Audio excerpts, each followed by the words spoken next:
Hey guys, it's Parker here, back with part 21 and 22 of the Great Ace Tourney. So I'm gonna be recording this into two parts of the recording ones. So yeah. My pipe is saved by Jove. By Jove, I wonder how that got there. And what precisely does fragment of metal signify, Council? The freaking knife. Are you suggesting that was in some way related to the matter of the stabbing on Briar Road?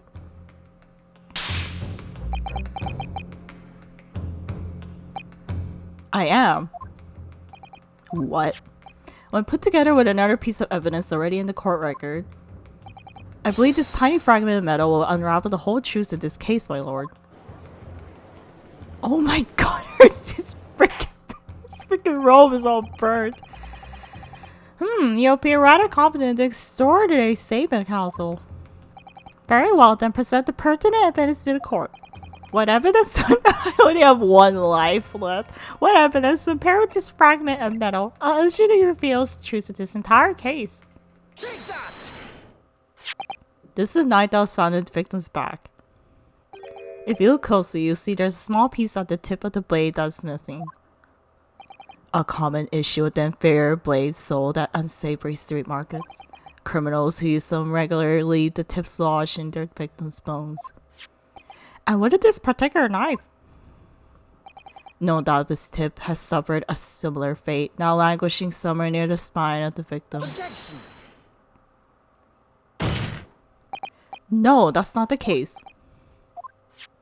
The tip of this particular knife's blade is the very fragment of metal we discovered in the chamber of Mr. Garda's pipe.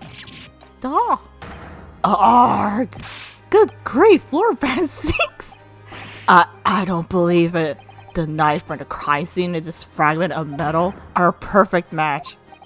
Good jolly Josh! Jolly G Josh! Order! Is this some sort of Eastern sorcery? No. This is no magic, my lord. This is a miracle. A miracle? So Fancy has figured out how to... Council explained this historical incident at once. Yes, my lord. The crucial point is when the fragment metal finds its way inside Mr. Garda's pipe.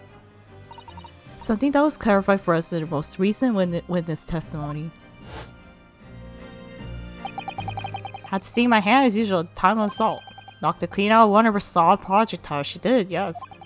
It would never have been sent flying unless it was hit by something pretty solid. Oh, dearie me. During the argument between these two that occurred just as the victim was on the pavement below, Mrs. Garda flung this knife at her husband. However, the knife missed Mr. Garda instead of striking the pipe in his hand at the time, which caused the tip to break off, of course. Good lord! Yes, and that is when the tiny tip of the blade found its way inside Mr. Garda's pipe.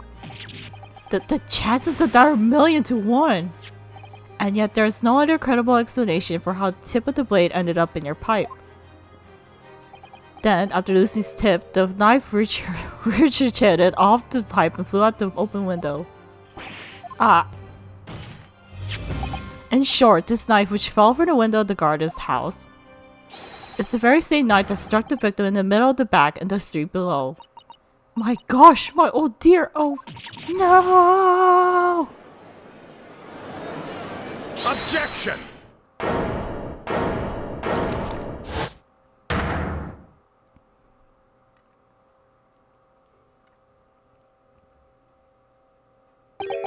A full-bodied theory, I'll give you that.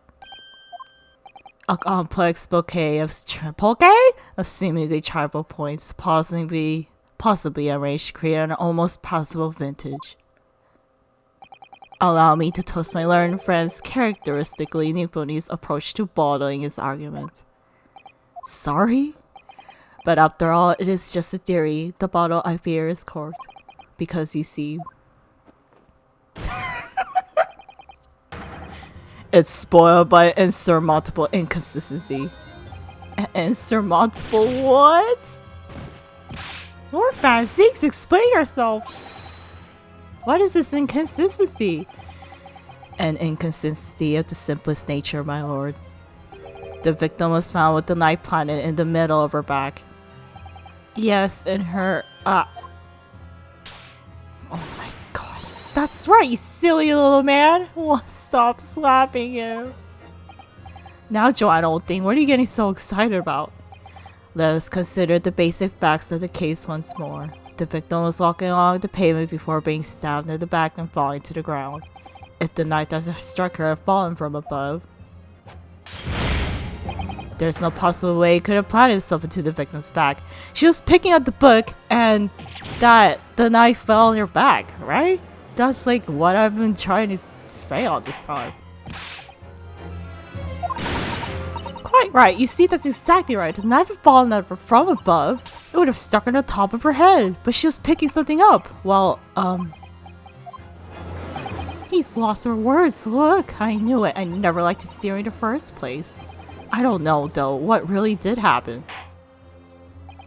It appeared the defense made a rather spectacular blunder.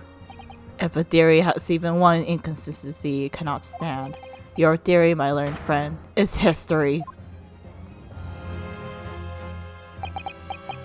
We were so close, I could see the truth. I was so sure we were on the right track, but now the way has been blocked completely by just one simple inconsistency. Or in other words, we simply need to eliminate the one inconsistency and the theory will still stand. Mr. Sato. You mustn't worry, Mr. Naruhodo. You were just caught off guard, that's all, and your mind went blank. But if the path you are on is indeed correct, then a way will present itself. The key to this is correct, and I'm sure all the information you need is there. It seems you have nothing to say, my Nipponese friend. Well, your science speaks volumes. A tacit acceptance that your theory is fatally flawed. Objection!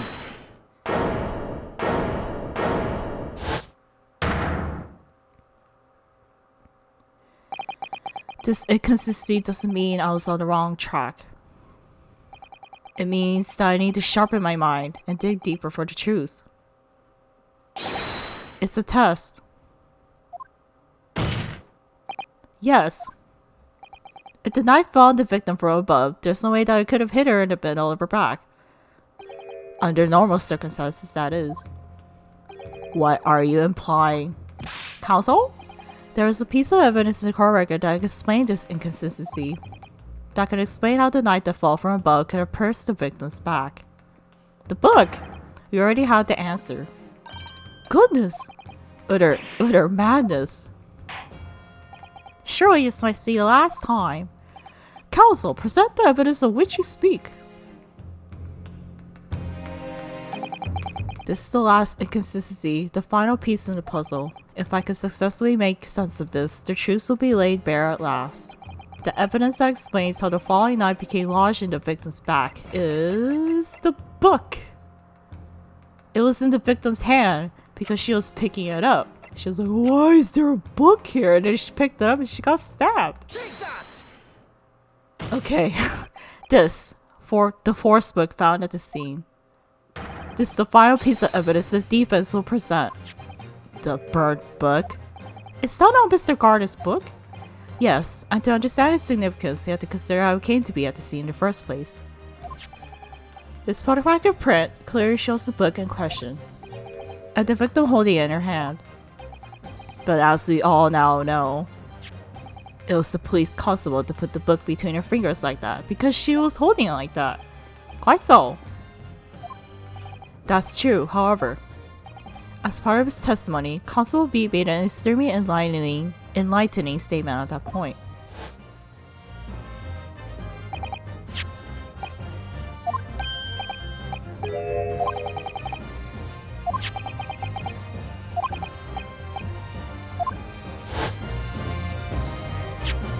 In other words, the victim already picked the book up of her own volition.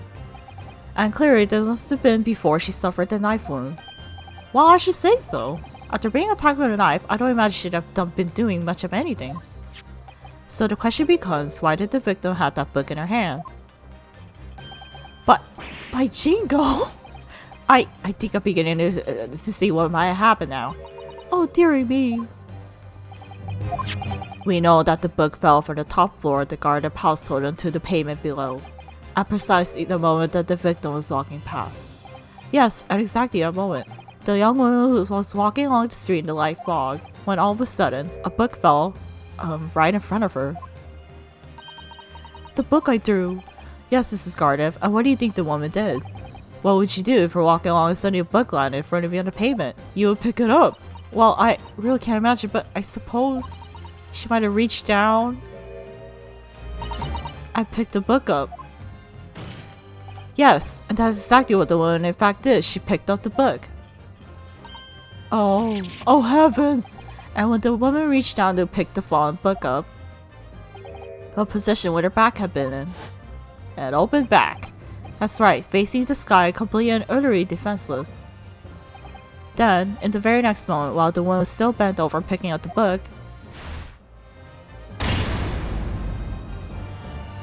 the next object fell from the room above, the jackknife, straight into the middle of her back. And at the same time, walking by chance directly behind Miss Green, was the defendant, Mr. Soseki Natsume. Well, I never! It appeared to Mr. Natsume that the woman simply collapsed on the floor. In the dark and the fog, he didn't see the knife falling on her from above. Duh! And from the other direction, the constable's wife saw no one but the victim and her apparent attacker. So there never was a real culprit to remember seeing in the first place. No, this is nothing more than a series of unlikely events that culminated in an unfortunate accident. And that is the real truth beyond this case.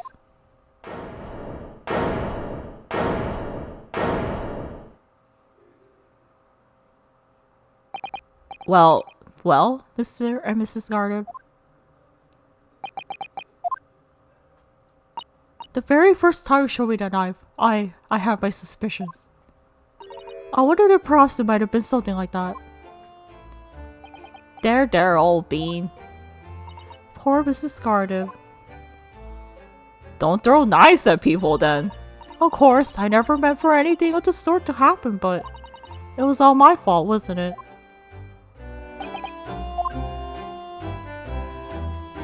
I take full responsibility. I let my anger get the better of me. I threw that book. And I threw the knife as well. John, dear. It's alright, I know. I'm ever so sorry. Truly. I'm sorry!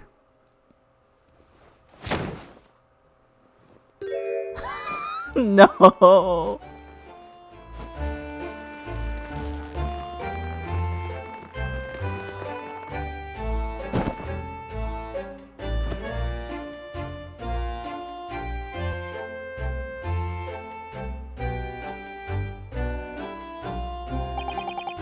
Lord Fancies, what news is Mrs. Gardiff? She's been taken to the infirmary. It appeared that today's events has left her in an especially flustered state.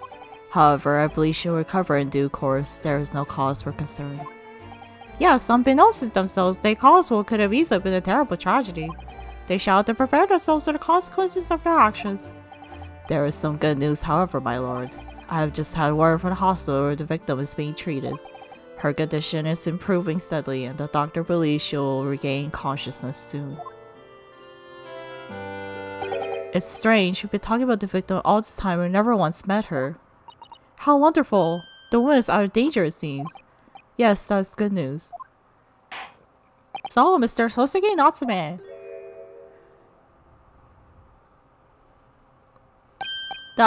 Yes. On behalf of my fellow countrymen, I would like to take this opportunity to beg your pardon, sir.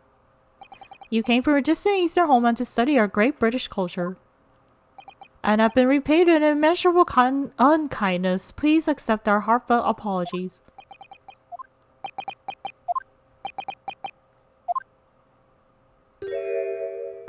No, it was me who should be begging your pardon. Oh no, Mr. Natsume. That evening, when the young woman just collapsed in the pavement before my eyes, I jumped to the wrong conclusion again in my confusion. What conclusion, sir? I was sure that the woman was dead. Yes, Constable Beast said the same thing, didn't he? He thought she had been killed too.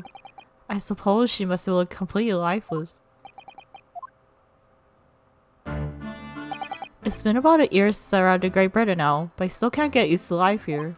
I can't relax. I'm sure there are evil spirits lurking in the fog, like they're haunting me. Poor Soseki-san, his imagination really has got the better of him. Yes, poor man. So when it happened, I thought the only way I'd been taken by the fog spirits. I should never have dropped my books like that and run away. I should have called for help, for a doctor, for the police! Instead, I managed to create a rift in the relationship of trust between our two empires. And for that, I'm truly sorry.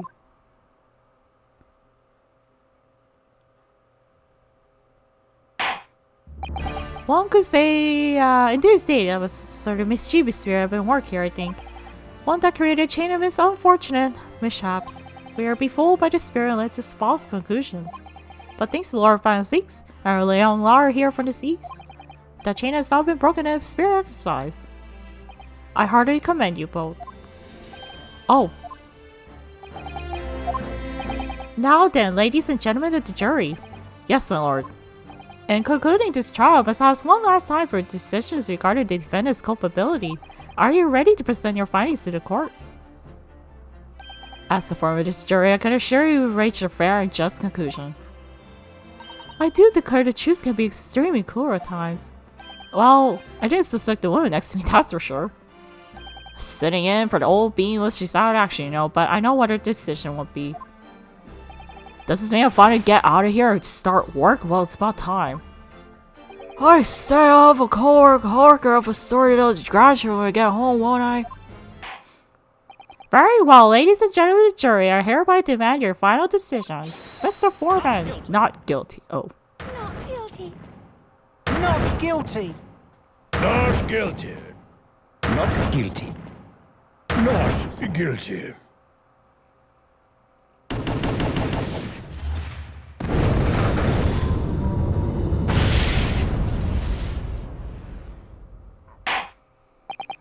Very well, Mr. Soseki Natsume, I hereby pronounce you not guilty. Woohoo! We did it!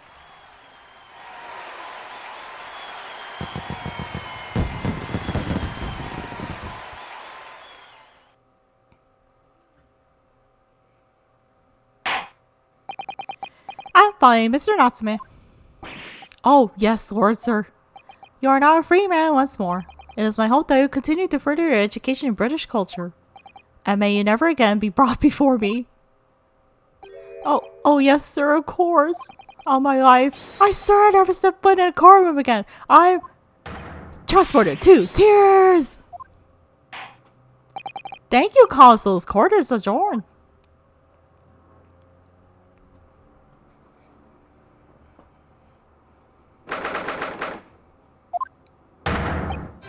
Oh, loco. Wait, you mean me? Of course! Is there another locum here? Is there even one? Compared to the original locum student, Mr. Naruhodo Esquire, your name has become rather short, hasn't it? What's wrong with using my actual name? Oh, at last! I'm free! I'm free! Joyful, joyous, jubilant, jubilation! Heady, hearty, happiness, hurrah! Oh, I am pleased. Mr. Natsume is delighted. Would it be so hard just to say that then? Locum, you did it! You saved me from the brink. Well, what happened to the poor woman is in no way your fault after all. I just got over in casino now. No, not that! Lovely, loyal, locum, liar! Yes? I mean, as I said before, I've just never got used to life here in Great Britain. Every time I look over my shoulder, I see foreigners, I see towering brick buildings.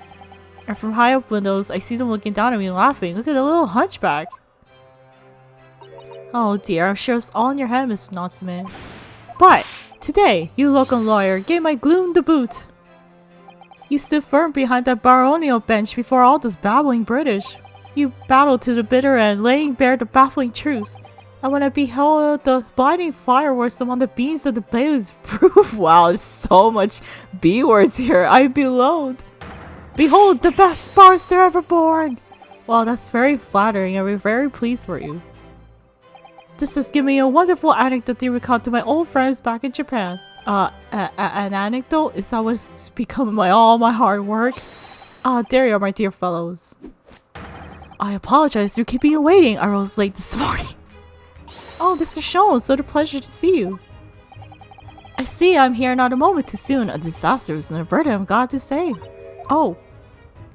The trial shall begin presently, Mr. Naruto. I wish you the very best of luck. It's just finished. What? No, did my haste has been in vain? Ah, it's you! Herlock Sholmes! Oh, have we met, sir? This is Mr. Natsume, the man you had arrested, Mr. Sholmes. Ah, I see. I failed to recognize you at first. Our previous encounters taking place in the gloom, either for bleak lodgings or that prison cell. I simply couldn't place Akira's face in the light. Charming. This is all your fault, Herlock Sholmes. You're the reason I had to go through this terrible ordeal. I'm going to give you a piece of my mind.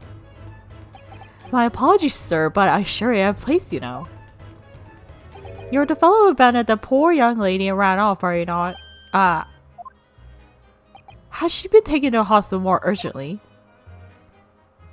I feel perhaps she would have regained consciousness by now. Oh. But it was unavoidable, I'm sure. We are but human after all. Anyone would have been shaken by such an experience.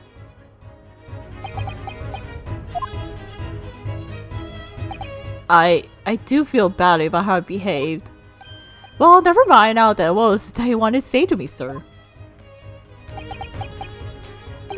Nothing.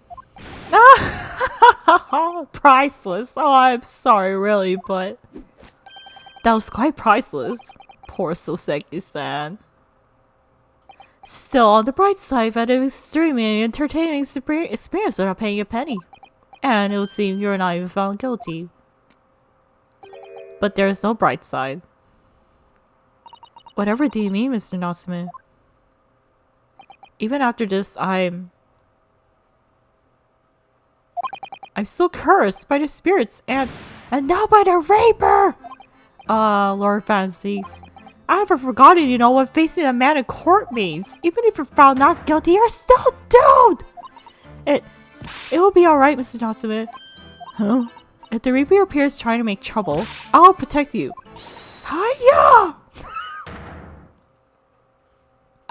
With a perfectly executed Susato takedown.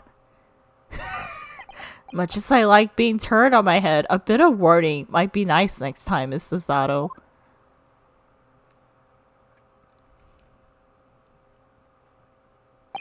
So, Mr. Natsume, what do you intend to do now? You mentioned something about recounting your experiences to your friends back in Japan.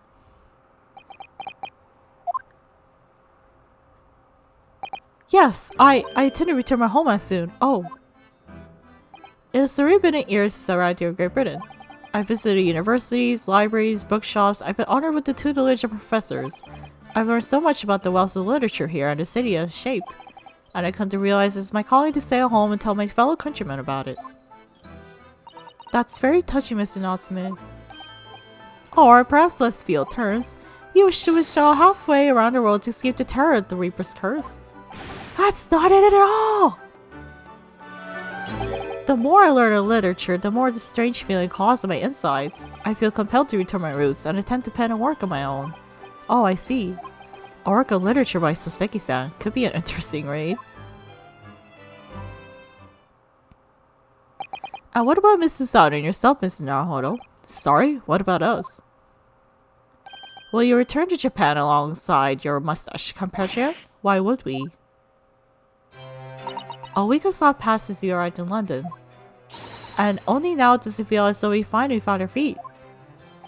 And you are accommodated in a hotel at present, are you not? That's right, but we need to find lodgings before it bankrupts us. I've calculated we can only afford another 10 nights before our entire budget is exhausted. Well then, you could take my lodgings. Oh, the windowless room? But what it lacks in windows, and what it makes up for a floor and ceiling and walls.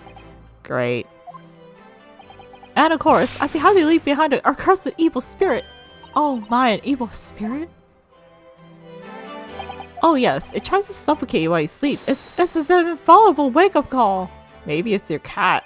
We'll think about it, if that's alright.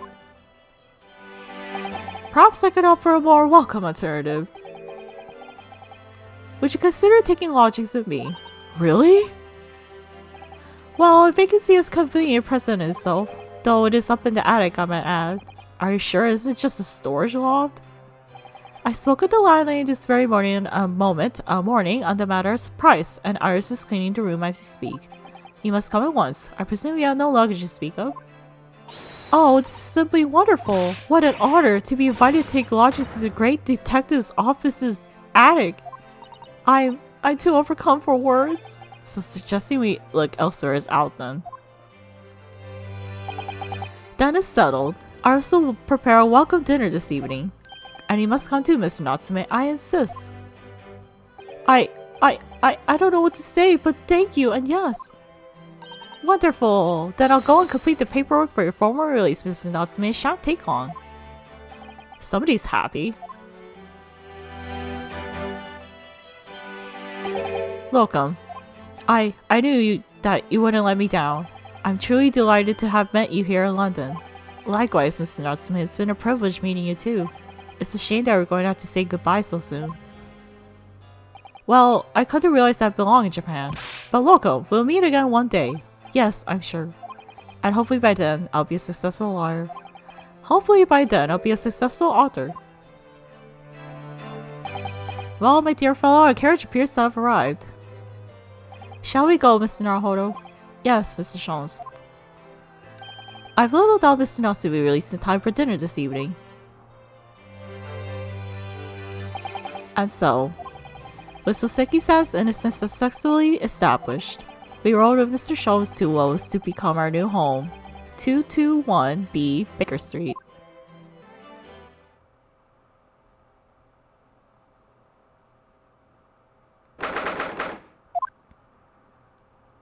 I mean, it's not that bad. So does... It's be our new office, yes. Our office?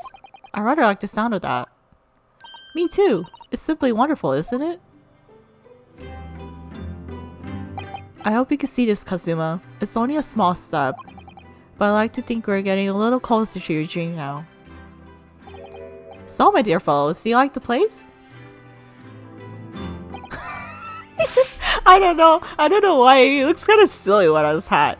Ah, Mr. Shones. Yes, thank you so much. It's a delightful room, Mr. Shones. I simply adore it.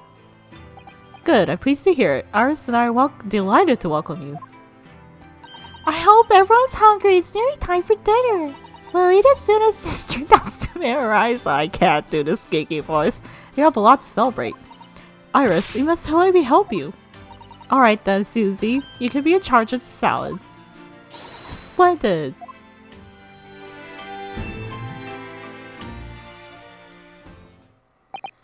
So, Mr. Naruhodo, how does it feel to have your own office in the capital?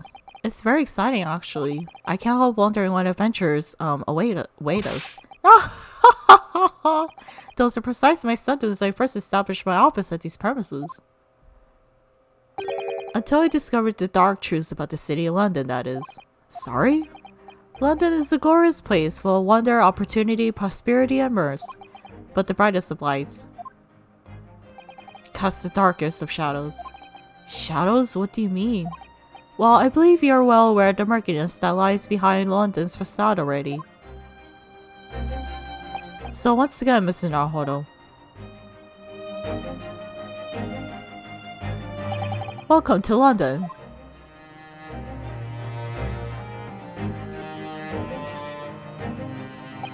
Of course, at the time, I had no idea the significance of those words as Shones so cautiously spoke, but it wasn't long before my turn came to lift the facade and see the true depth of the murk lay behind it.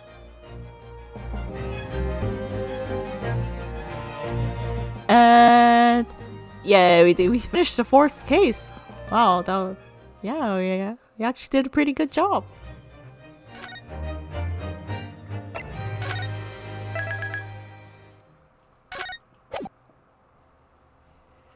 Alright, episode 5, The Adventure of the Unspeakable Story. The Hound of the Baskervilles.